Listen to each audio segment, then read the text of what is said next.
जय हिंद दोस्तों, कैसे हैं? उम्मीद करता हूं कि अच्छे होंगे। आज हम लोग इस क्लास में पढ़ने वाले हैं बिहार बोर्ड 2027 के लिए गद्य खंड क्लास 12 हिंदी बातचीत है जी। ऑब्जेक्टिव क्वेश्चन इसका देखिएगा, एकदम VVI है, महत्वपूर्ण एकदम।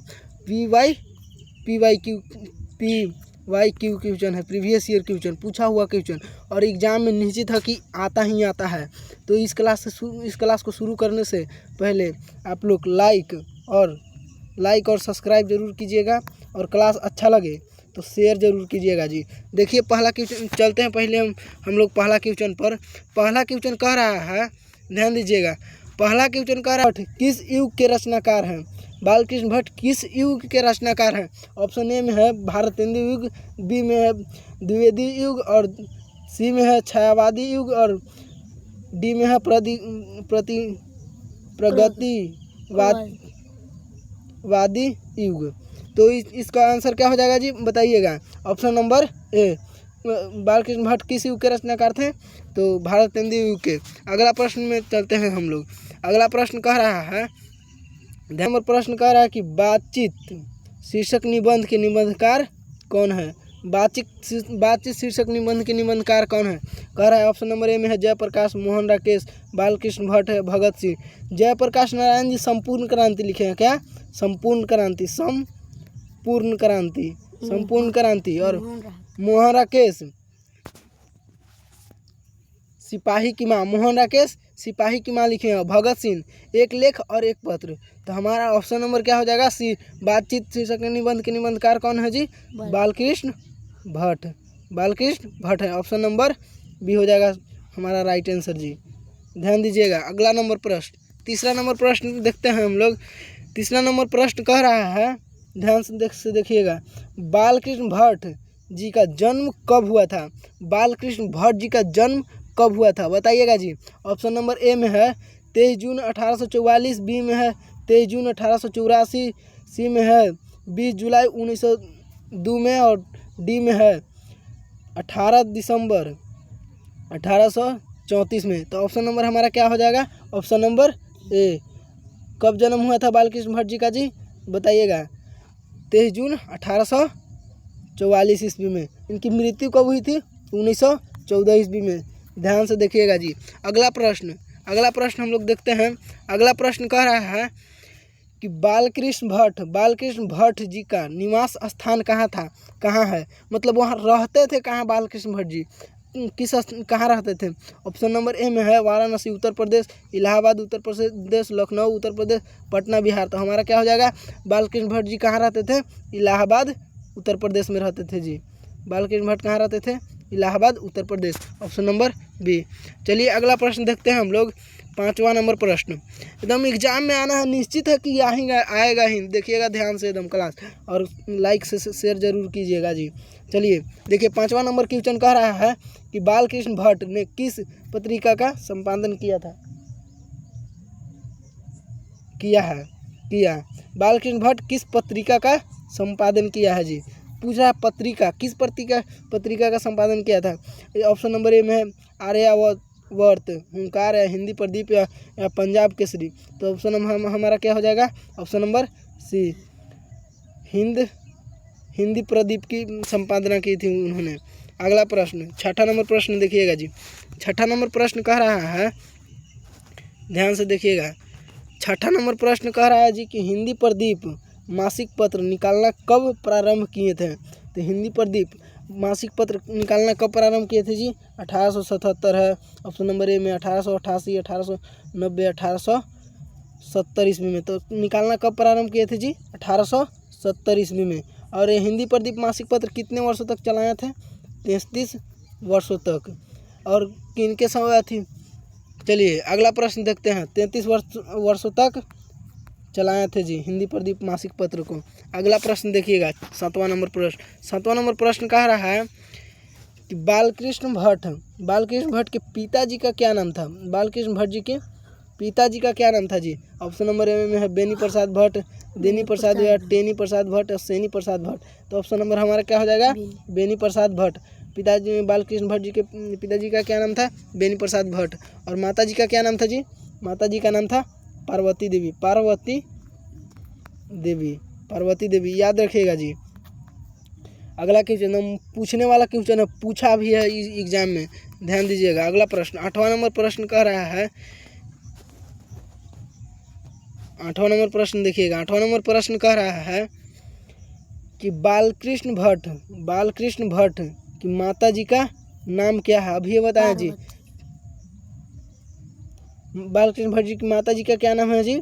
तो ऑप्शन नंबर में है सुशीला देवी, पार्वती देवी या सविता देवी या सवित्री देवी। बताइए जी, अभी ये बताएं इस प्रश्न को, अभी ये बताएं एकदम जस्ट बताइए। तो इसका ऑप्शन नंबर क्या हो जाएगा? बी, पार्वती देवी।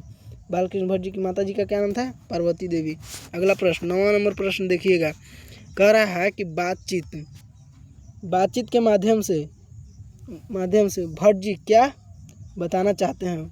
बातचीत के माध्यम से भट्ट जी क्या बताना चाहते हैं? तो ऑप्शन नंबर ए में है बातचीत की शैली, भाषण की शैली, संवाद की शैली, या इनमें से कोई नहीं। तो हमारा ऑप्शन नंबर क्या हो जाएगा? बातचीत की शैली बताना चाहते थे जी बालकृष्ण भट्ट जी, बातचीत के माध्यम से। चलिए अगला प्रश्न देखिएगा, 10वां नंबर प्रश्न। 10वां नंबर प्रश्न कह रहा है हमारा, देखिए 10वां नंबर प्रश्न कह रहा है कि भट्ट जी को हिंदी का एडिशन किसने कहा है? तो भट्ट जी का हिंदी का एडिशन किसने कहा है जी? ऑप्शन नंबर ए में है हजारी प्रसाद द्विवेदी, रामचंद्र शुक्ल या नामवर सिंह या रामविलास शर्मा। तो ऑप्शन नंबर हमारा क्या हो जाएगा? बी, रामचंद्र शुक्ल ने हिंदी का एडिशन कहा है बालकृष्ण भट्ट जी का। चलिए अगला प्रश्न 11वां प्रश्न कह रहा है हमारा, देखिएगा ध्यान दीजिएगा। 11वां प्रश्न है जी, असल बातचीत सिर्फ दो व्यक्तियों में हो सकती है, किसका मत है? असल बातचीत सिर्फ दो व्यक्तियों में हो सकती है, किसका मत है जी? असल बातचीत सिर्फ दो व्यक्तियों में हो सकती है, ये किसको कहे थे?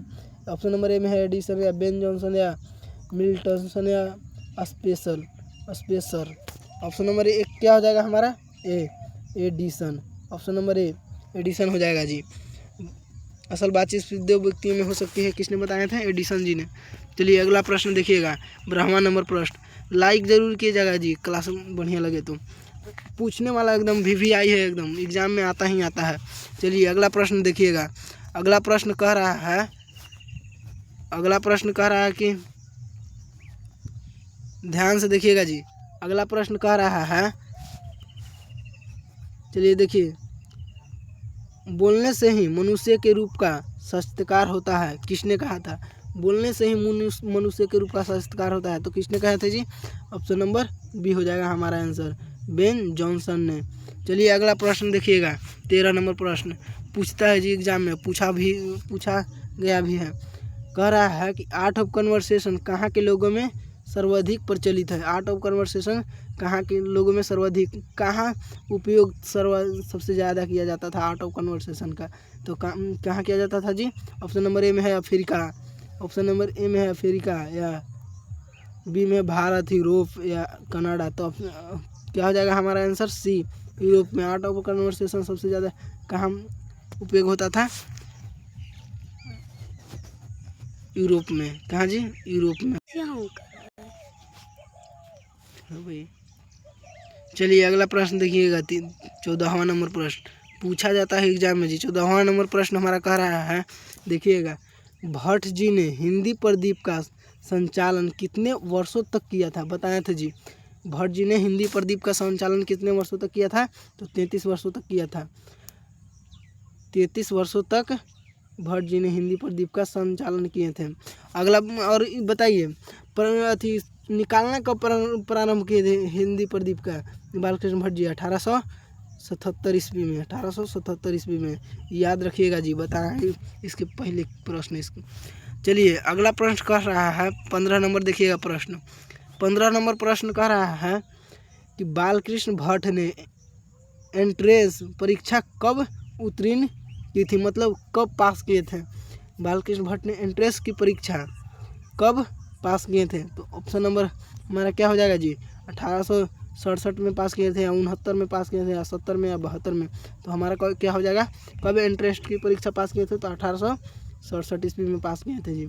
चलिए अगला प्रश्न देखिएगा, एग्जाम में पूछने वाला है जी, पूछता है एकदम, देखिएगा पूरा क्लास को। चलिए अगला प्रश्न कह रहा है कि नूतन ब्रह्मचारी उपन्यास के लेखक कौन है। नूतन ब्रह्मचारी उपन्यास के लेखक कौन है? तो ऑप्शन नंबर ए में हमारा प्रेमचंद या बालकृष्ण भट्ट है, निराला या जयप्रकाश जयशंकर प्रसाद। तो हमारा ऑप्शन नंबर क्या हो जाएगा जी? नूतन ब्रह्मचारी के उपन्यासकार कौन है? बालकृष्ण भट्ट है जी, याद रखिएगा। चलिए अगला प्रश्न कह रहा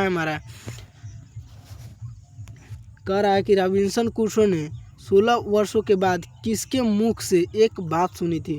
और रॉबिन्सन क्रूसो ने 16 वर्षों के बाद मतलब किसके मुख से एक बात सुनी थी। तो देखिएगा ऑप्शन नंबर ए में है फ्राइडे या संडे या मंडे या ट्यूसडे। तो हमारा ऑप्शन नंबर क्या हो जाएगा जी? ए, फ्राइडे के मुंह से बात सुनी थी रॉबिन्सन क्रूसो ने। चलिए 18वां नंबर प्रश्न देखिएगा। क्लास अच्छा लग रहा हो तो लाइक ज़रूर कीजिएगा जी। लाइक करने में कोई पैसा वैसा नहीं लगता है। और सब्सक्राइब जरूर कीजिएगा कि जब भी मैं वीडियो आपके पास डालूँ, यूट्यूब पर चढ़ाऊँ, तो आपके पास नोटिफिकेशन जाए और आप देख सकें, वीडियो को लाभ उठा सकें। और शेयर जरूर कीजिएगा। चलिए देखिए अगला प्रश्न पूछता है एग्जाम में जी। अगला प्रश्न कह रहा है कि बातचीत शीर्षक निबंध किस विधा की रचना है। बातचीत शीर्षक निबंध किस विधा की रचना है। तो ऑप्शन नंबर ए में हमारा है आलोचना या गीत या शोक या निबंध। बातचीत शीर्षक निबंध किस विधा की रचना है, मतलब वो आलोचना किसी में अति किया गया है, गीत है या शोक मतलब दुख में लिखा गया है। तो हमारा क्या हो जाएगा? ये ऑप्शन नंबर डी हो जाएगा, निबंध। बातचीत शीर्षक निबंध की विधा क्या है जी? निबंध। ऑप्शन नंबर डी हो जाएगा हमारा सही उत्तर। चलिएगा अगला प्रश्न 19 नंबर प्रश्न देखिएगा। भट्ट जी ने कुल कितने निबंध लिखे हैं? भट्ट जी ने कुल कितने निबंध लिखे हैं? ऑप्शन नंबर ए में 1000 के आसपास, 500 के आसपास, 800 के आसपास या 200 के आसपास। तो ऑप्शन नंबर हमारा क्या हो जाएगा जी? ऑप्शन नंबर ए 1000 के आसपास उन्होंने निबंध लिखे हैं। चलिए अगला प्रश्न देखिएगा 20 नंबर प्रश्न। 20 नंबर प्रश्न कह रहा है 20 नंबर प्रश्न देखिएगा जी। 20 नंबर प्रश्न कह रहा है हमारा कि रेल का विकट खेल किसकी रचना है। रेल का विकट खेल किसकी रचना है जी? तो ऑप्शन नंबर ए में है मल्य जी है, बालकृष्ण भट्ट है, दिनकर या नामवर सिंह। चलिए नामवर सिंह लिखे थे जी प्रगीत और समाज, और दिनकर जी क्या है? अर्धनारीश्वर। तो हमारा क्या हो जाएगा? Option number B. Option number B Balkrishna Bhatt ji का रेल का विकट खेल है जी। चलिए अगला प्रश्न 21वां नंबर प्रश्न देखिएगा। पूछता है एग्जाम में जी, एकदम पूछने वाला है। भट्ट जी किस काल के रचनाकार हैं? भट्ट जी किस काल के रचनाकार हैं? तो किस काल के रचनाकार हैं जी? आदिकाल या भक्ति काल या रीति काल या आधुनिक काल। तो बताइएगा इनकी जन्म कब हुई थी? 1844 ईस्वी में जी। तो ये आधुनिक काल के न हुए लेखक। किस काल के रचनाकार हैं? तो आधुनिक काल के। बालकृष्ण भट्ट किस काल के रचनाकार हैं? तो आधुनिक काल के। ऑप्शन नंबर हमारा डी हो जाएगा जी आंसर। चलिए अगला प्रश्न क्या कह रहा है देखिएगा। अगला प्रश्न कह रहा है कि मनुष्य की बातचीत का सबसे उत्तम तरीका क्या है, मतलब सबसे अच्छा तरीका क्या है मनुष्य की बात करने का। तो तर्क हो, ऑप्शन नंबर ए में है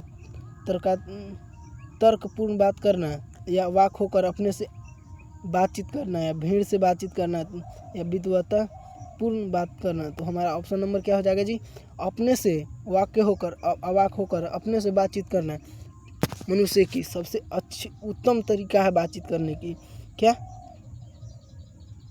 अवाक होकर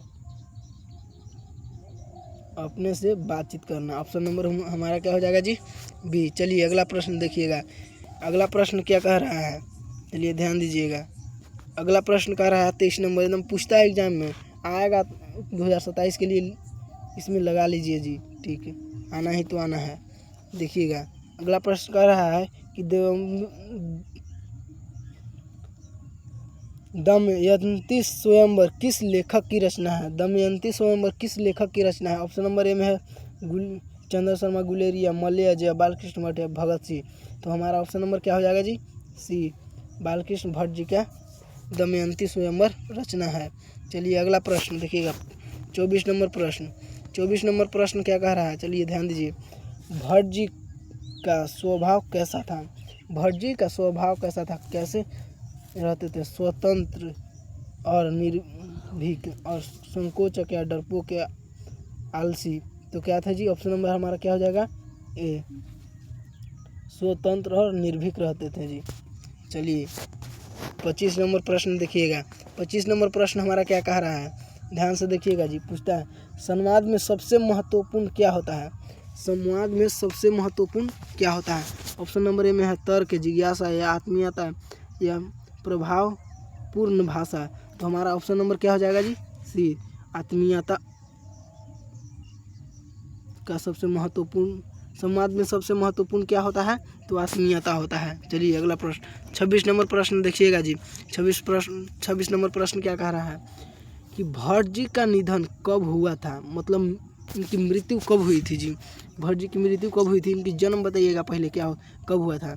1844 ईस्वी में 23 जून 1844 ईस्वी में इनकी मृत्यु हुई थी।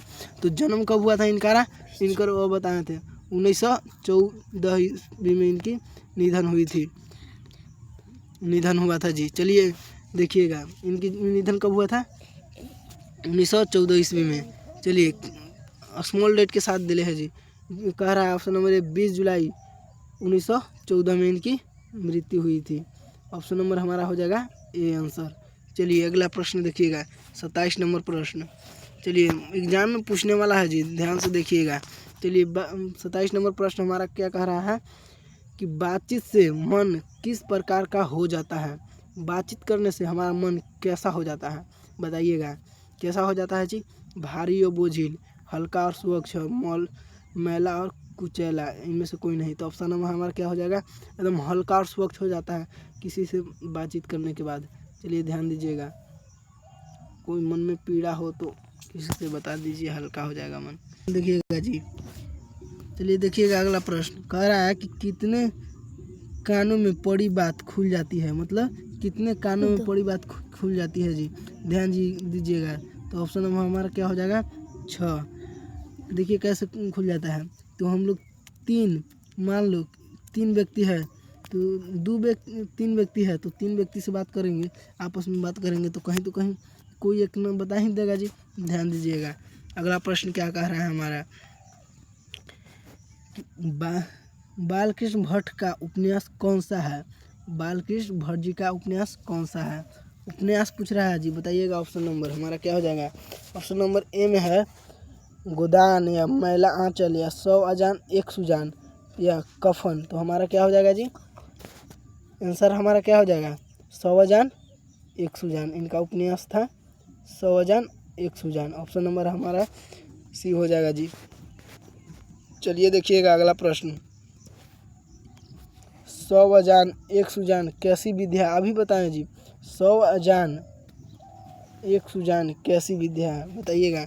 ऑप्शन नंबर हमारा क्या हो जाएगा, उपन्यास है क्या जी। 100 अजान 1 सुजान क्या है हमारा, उपन्यास है। चलिए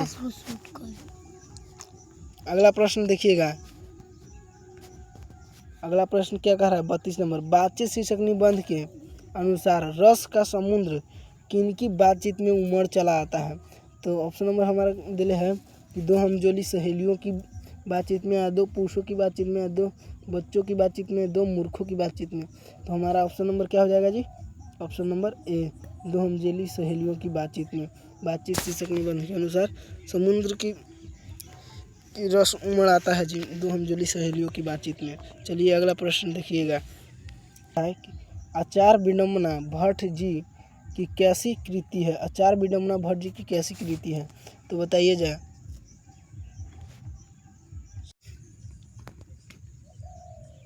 चलिए बताइएगा जी, बताइएगा इसका आंसर क्या हो जाएगा हमारा। आचार विडम्बना भट्ट जी की कैसी कृति है, तो कैसी कृति है जी, आचार विडम्बना भट्ट जी की कैसी कृति है, बताइएगा। विद्या कैसी है, तो हमारा ऑप्शन नंबर सी हो जाएगा प्रहसन, मतलब हास्य नाटक है जी। हास्य नाटक है, हास्य नाटक। ध्यान दीजिएगा अगला प्रश्न 34 नंबर लास्ट प्रश्न है जी। कैसी लगी क्लास, देखिए लास्ट प्रश्न है जी। कह रहा है कि वाक शक्ति के अभाव में सृष्टि कैसी प्रतीत होती है। वाक शक्ति की मतलब क्या होता है? बोलने की शक्ति। बोलने की शक्ति नहीं होता तो कैसा सृष्टि प्रतीत होता है? गूंगा प्रतीत होता है। कैसा जी? कोई बोल ही नहीं पाता। अपना अंतिम प्रश्न है जी, ध्यान दीजिएगा, अंतिम प्रश्न है। चलिए क्या हो जाएगा हमारा आंसर? वाक शक्ति के बिना सृष्टि कैसी प्रतीत होती? गूंगा प्रतीत होता है जी। चलिए, क्लास कैसा लगा जी बताइएगा। क्लास कैसा लगा कमेंट बॉक्स में कैसा लगा और अच्छा लगा होगा तो लाइक और शेयर सब्सक्राइब ज़रूर कीजिएगा कि अगले वीडियो डालूँ मैं तो आपके पास ज़रूर पहुँचे। धन्यवाद दोस्तों। चलिए धन्यवाद। आज का प्रश्न पूरा हमारा समाप्त हुआ जी। आज मेरा पूरा प्रश्न समाप्त हो गया। चलिए आज का यहीं क्लास ख़त्म करते हैं।